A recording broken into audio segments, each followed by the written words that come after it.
Hello everyone and welcome to the Australian Red Cross Annual Henri Dunant Lecture for 2020.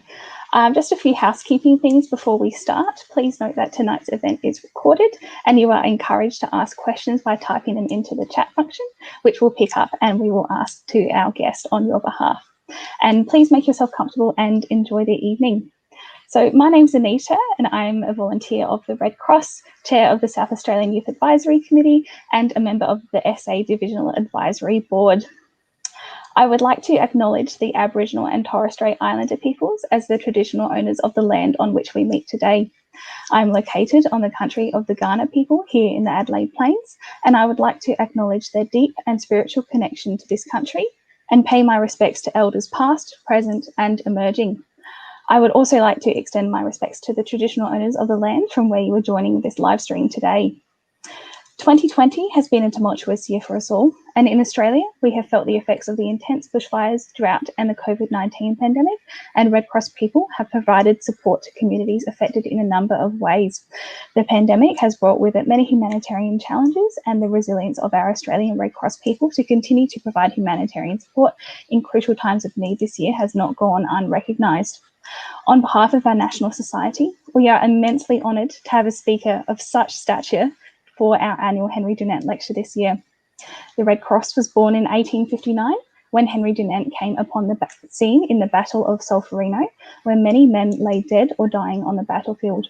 After witnessing this, Henri Dunant founded the Red Cross and Red Crescent movement, where he proposed the idea of creating national relief societies made up of volunteers to provide relief during times of war. It is from this vision that brought the Red Cross movement to life. It is with such immense pride that I have the honour to introduce this year's Henri Dunant speaker. Jagan Chapagain is the Secretary General of the International Federation of the Red Cross and Red Crescent Societies. Having begun his career as a youth volunteer at Nepal Red Cross, advocating for and representing community voices, Mr. Chapagain has gained extensive experience and a broad knowledge of the international Red Cross and Red Crescent movement. He has spent more than 25 years with the IFRC, working across Europe and Asia. Prior to becoming Secretary General, he was Under Secretary General for Programs and Operations, Chief of Staff and Director of the Asia Pacific region, where he provided leadership in responding to large-scale humanitarian crises and in building resilient communities in partnerships with the National Red Cross and Red Crescent Societies and external partners across the region. Jagan is joining us live and online, and hoping that technology is on our side today, we will be able to listen to his speech and be able to ask a few questions as well. Thank you for joining this year's Henri Dunant Lecture. And on behalf of the Society, thank you, Jagan, for taking the time to join us. Thank you. Very, very pleased to be here. It's wonderful to have you. So you want me to start now? Yes, please. That would be great. Yeah, thank you, Anita.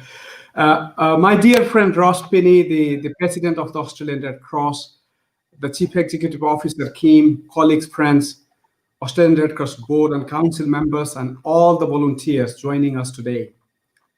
Thank you for the opportunity to deliver this Henri Dunant lecture.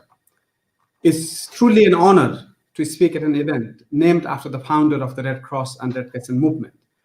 And also personally for me, this is a real privilege. I remember attending similar event when Ross was actually elected the Vice President of the Australian Red Cross when I was working in Kuala Lumpur for the Federation.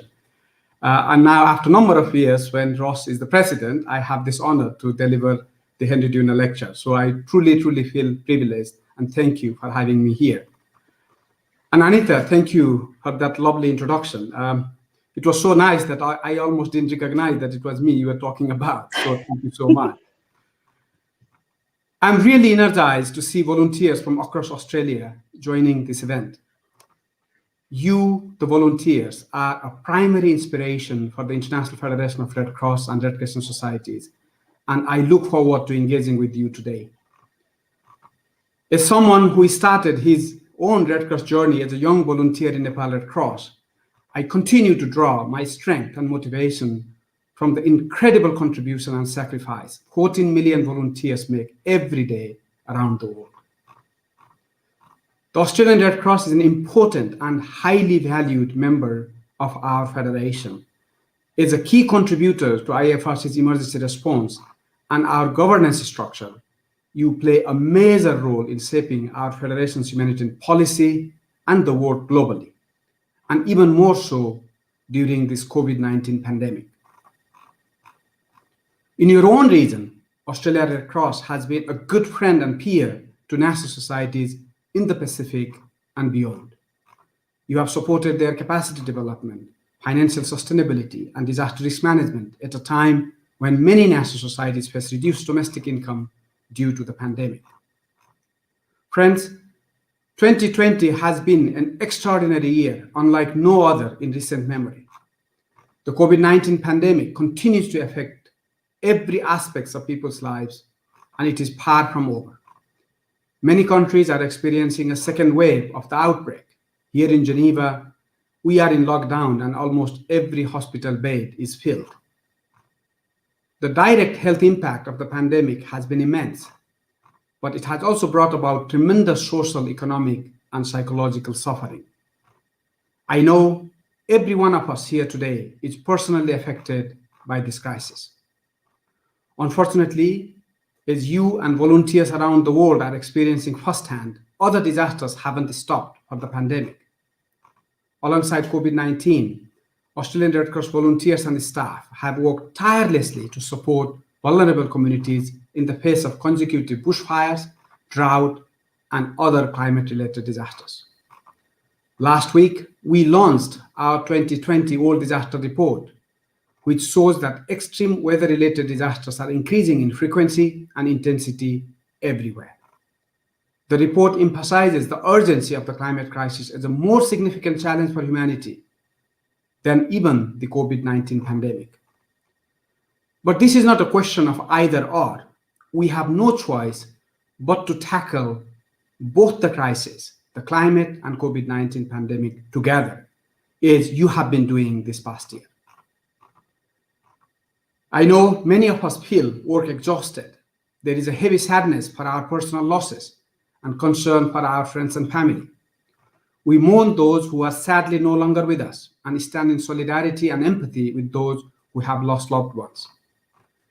As this virus continues to bring illness and heartbreak, we feel overwhelmed by the scary headlines and the long road ahead to normal life.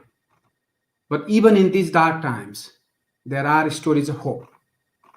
This year, in response to unprecedented humanitarian need, the IFRC has equally witnessed unprecedented humanity and kindness, with Red Cross and Red Crescent societies worldwide reporting thousands of new members stepping up to serve their communities. This includes 7,500 new volunteers with the Australian Red Cross, many of whom have delivered food items and were trained to deliver psychological first aid via phone to people in quarantine. I'm in awe at how you have adapted your humanitarian assistance during the pandemic. You have set up telephone hotlines to lend a friendly ear to vulnerable and isolated people. You have provided excellent support to migrants, vulnerable communities, and people in quarantine by connecting them to loved ones. You have done this with immense compassion and courage, all the while contending with the impacts of COVID-19 on your own lives and families. In a world that feels increasingly divided, every individual action of solidarity, of peace, of lending a hand and supporting your community counts, no matter how big or small it seems. As the world's largest humanitarian network, we know this collective local action has a massive global impact. Of course, it is an understatement to say that our work this year has been particularly challenged by the COVID-19 pandemic. The scale and speed of COVID-19's spread has truly tested the IFRC network's global operations. Strict travel and trade restrictions forced us to find new ways to reach affected communities with life-saving services and supplies. We had to balance COVID-19 response with life-saving activities while ensuring the safety and security of Red Cross staff, volunteers, and affected communities. Thanks to our partners and national societies like the Australian Red Cross, we have come together with the spirit of unity to mount a federation-wide global pandemic response plan. Together, we have been able to leverage the potential of all our partners to sustain access to health and wash services, address socioeconomic impacts, and strengthen national society's ability to respond. More than 153 national societies have received funding from our federation-wide global appeal to support their national authorities with healthcare, preposition supplies, life-saving information, and cash grants for communities hardest hit by the pandemic. Together, this is what we have achieved globally. 240 million people have been reached with life-saving information. 76 million people had access to community water and sanitation activities. 55 million people were provided with food and in-kind assistance. 1.3 million volunteers received protective equipment so they could do their job safely. These are some of the examples of the work done by volunteers and staff of Red Cross Red Crescent all around the world. And as the Secretary General of the IFRC, I'm so grateful to you and for your contribution. The recent good news on potential COVID-19 vaccine development brings hope. We look to Australian Red Cross support as essential in rolling out this vaccine in Australia and the Pacific when it becomes available. But the vaccine alone will not end this pandemic. As local actors with the deepest reach to vulnerable communities, Red Cross and Red Crescent volunteers are crucial to help bring the virus under control and stop its spread. The road back to normal life beyond COVID-19 is long.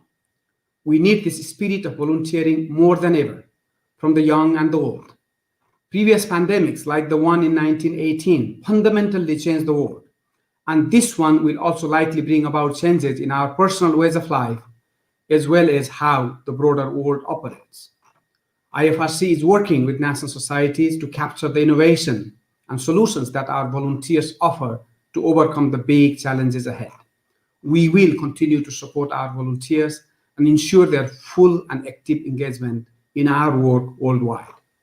Our volunteers and staff well-being and resilience depend on vital social connections and support. Please take the time to care for each other's well-being and mental health so that we can continue to help people cope, rebuild their lives, and thrive through this crisis. As Martin Luther King Jr. said, we must accept finite disappointment, but we must never lose infinite hope. I'm optimistic that we will come off this concurrent crisis, a united front, strengthened by our successes, our volunteers, and the potential to create a much larger movement for change. Thank you for all the work that you do and for all the support you have provided to the IFRC. Thank you for your partnership, for your humanity, and for the hope you continue to inspire in these challenging times. I would like to close with a quote from Jagan Chapagain, and it goes like this. It is only in our darkest hours that we may discover the true strength of the brilliant light within ourselves that can never, ever be dimmed. I believe the darkness of COVID-19 has once again revealed the brilliant light of the dedication, commitment, and sacrifice of Red Cross Red Crescent volunteers and staff across the world. This will never, ever be dimmed. Thank you so much.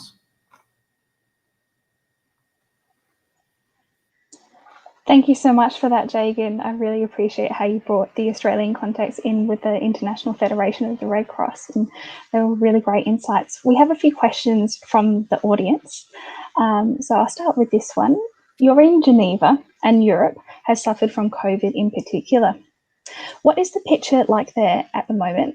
And how big a role will our movement play in the delivery of vaccines? Yeah, as you see, the Europe has now again become the epicenter, and as we have also seen the trend that the center of the pandemic has been moving. It started in East Asia, then moved to a number of countries in Asia, then came to Europe on the first round, went to Americas, and back to Africa, and now the Europe has again become the center. More than 50% of the affected people right now are in Europe. Number of countries have taken very strict measures, and as you know, Switzerland is one of the most affected countries. If you go by the per capita, it's a small country with a very small population, and at one point we had more than 10,000 cases a day in a small country like Switzerland. Even with the capacity the country has, we could see the impact on populations, on businesses. It's been quite severe. Now, and this has been one very, very interesting experience, because a country like Australia or many countries in Europe, you have been more used to responding to the disaster crisis outside of your own country more. Although I think in Australia you have your own share of disasters in the last few years with bushfires and drought. But now many national societies have to strengthen their capacity to respond to the crisis at home, while also extending that solidarity externally. And this has been one of the incredible power of humanity we can see in the Red Cross Red Crescent movement.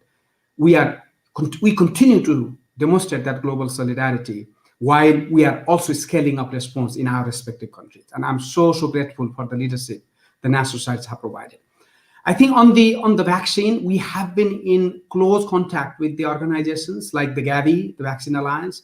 As you know, we signed an MOU with them beginning of June already, anticipating that the vaccine would be there. We are working very closely with the organizations like WHO and UNICEF and WFP and others, because we do want to play a very, very important role to really offer the network of the national societies and the branches and the volunteers to get the vaccines. And I just want to outline a couple of things here in the vaccine. Of course, we have the good news. Some of the testing seems to be providing a good result. But now the next challenge would be, of course, the production in the number and the logistics to deliver those vaccines in the places that needs them the most. And of course, we have also seen in some of the countries, the word that's being used is a bit of a vaccine nationalism, that we want to somehow hoard the vaccines for our own countries. And of course, that will be a very short-sighted policy, because as we saw, until every country and everybody is safe, no country and nobody is safe. So the assumptions that I will vaccinate my people in my country and whatever happens to the other countries is simply not a very smart policy. So, and the one of the role we are playing from the Red Cross Red Crescent is advocate for what we call the people's vaccine, that the vaccine should be available for everyone they need. The second aspect we will offer is, of course, getting the right information. As you know, there is also a lot of misinformation around the vaccine. There is also lack of trust in many communities on the vaccine, because they believe that some of the research was rushed, and in some cases for political reasons. So we have to bring the trust back on the vaccine from the population. Third one is, of course, around the logistics, and the fourth one is around the mobilization, because the mobilization would be massive effort. If you just look at your neighboring country, Indonesia, 17,000 islands, 270 million vaccine need to be delivered. Even if a vaccine is delivered 1 million a day, that's 270 days. It's a massive logistics effort, and we want to play our role. And the final thing I want to share with you, as you know, there are more than 10 million children, even without COVID, who haven't received any vaccine. They're called zero-dose vaccine children.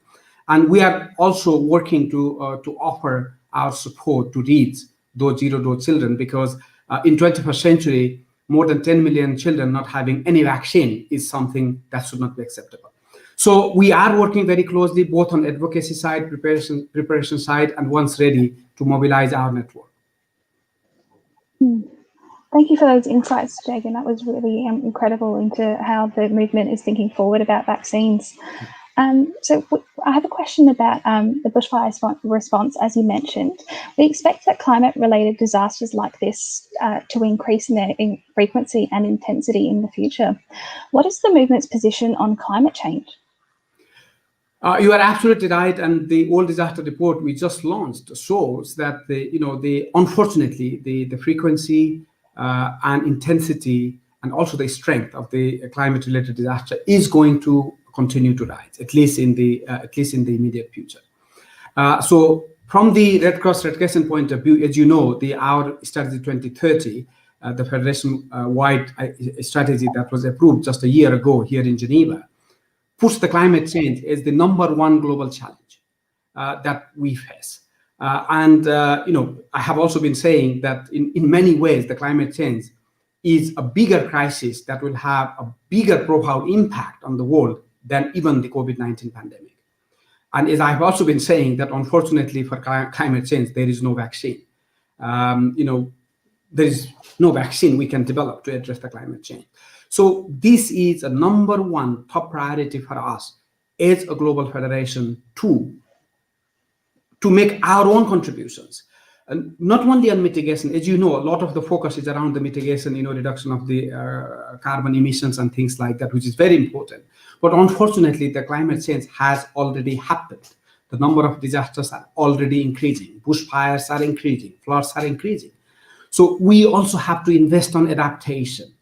So from the IFRC side, we have been advocating to invest much more on the adaptation side, early warning and early action, developing what we call the anticipatory mode of financing so that we can actually have a financing available, because the science is now so strong that we can predict many of our disasters. And 2/3 of the disasters we are responding are climate related.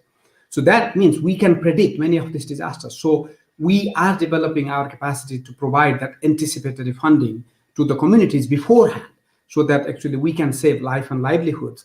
But also this is, of course, a much more dignified way of supporting communities. So in short, this is our topmost priority for the next 10 years and hopefully beyond. Thank you for sharing that insight, Jagan. We have a question from one of our audience members on YouTube. So they said, Jagan, thank you. From major crises, we have also seen progress. From Battle of Solferino, we have our movement. What is your biggest hope as to the good that might come from this pandemic? And that's from Chris Kwong. Hi, Chris. Thank you for the great question. I have been saying, when we discuss here, that for us is the IFRC. This is a second Solferino moment. I think, in 1859, of course, that was a Solferino, which was a battlefield. Now, this pandemic, I believe, is a second Solferino on the health area, which is impacting the life and livelihoods of the people. The number of deaths in millions, as we have seen, the millions of people affected still. And the daily almost 500,000 people affected daily. That's only one aspect of its impact. Then, of course, there is the whole economic impact, socioeconomic impact, and there are, of course, the organizational impact. But what I believe is probably the solidarity that came out the first Solferino to work around the conflict, and the first Geneva Conventions agreed in 1864. I believe that this pandemic will bring that global solidarity, as we have already said. I think this will bring that spirit of volunteerism that is needed in this world, and that togetherness of one global village. Whether we like it or not, we are one global village now. The virus doesn't ask for the visa and doesn't wait on the immigration queues. It wants to cross the border, it does. So that global solidarity, I hope, will be a byproduct of this horrible pandemic affecting millions and millions of lives. I'm one of those on the optimist side. So I truly believe that this is bringing the best out of us in this crisis, and I hope that it stays on for the sake of humanity. Thank you for those insights, Jagan, especially around how we are a global village. I found that particularly insightful. We have another question here, and it's about International Volunteer Day, which is next weekend. What are your hopes for volunteering in the future? I think there are a number of elements I see for the future. I think one element I see is probably the positive contribution of this crisis is, of course, the digital revolution this has brought. Somebody was saying that it's not Bill Gates or anybody who brought this level of digital revolution as the pandemic has done. So one thing that we believe we can change in the future is how we volunteer, and the way we volunteer can be revolutionized. Of course, there will be still a need for face-to-face support for people who need that type of support. But I also believe that this digital revolution will provide a different way of volunteering. It could provide a space, and it could also be a very attractive for the young generation. It could inspire young generation to come and volunteer differently. using digital means and digital technology. So I think while the volunteering spirit will remain the same, the way we volunteer will be revolutionized.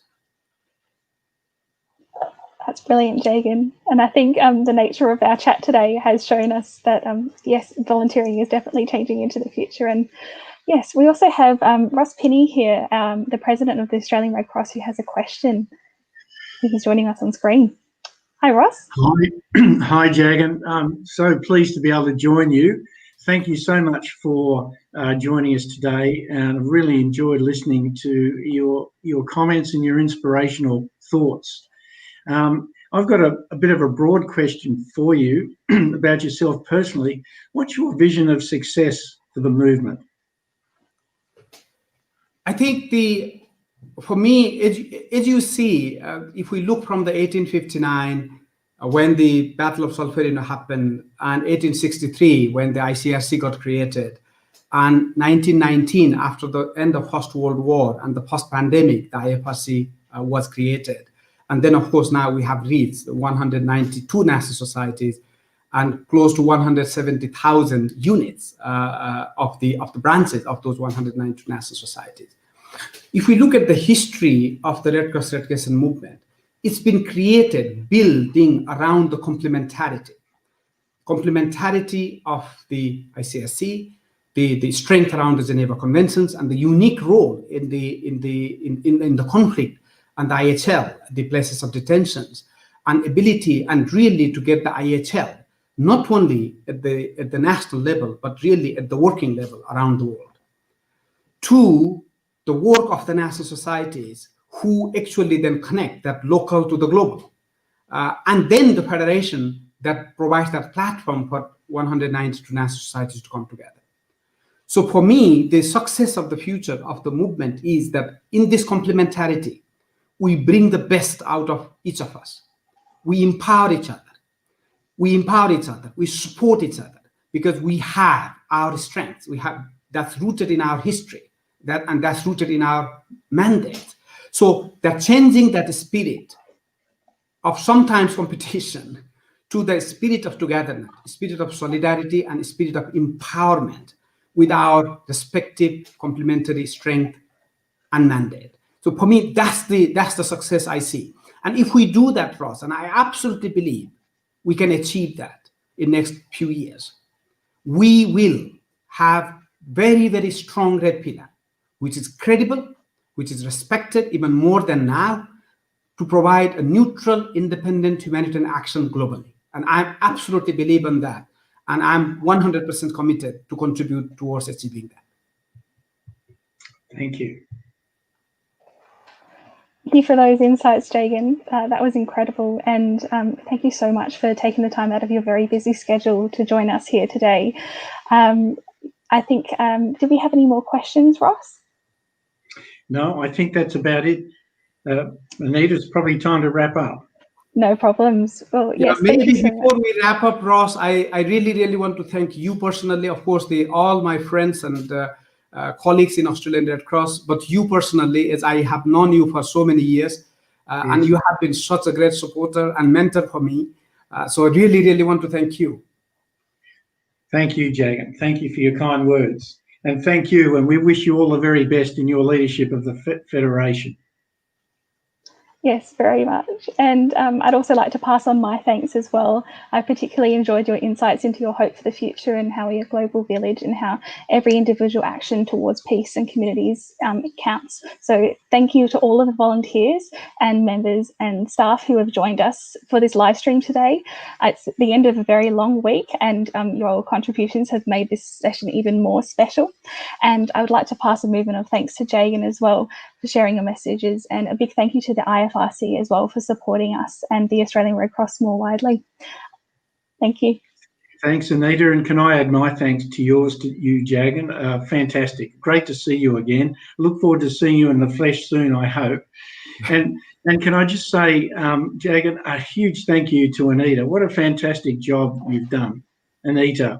And you've there's great support behind you, I know, with Matt and Mutu and others, but really well done. And Jagan, this is an example of the fantastic talent we have amongst our volunteers in Australia. So we're very proud. I'm very privileged to be here.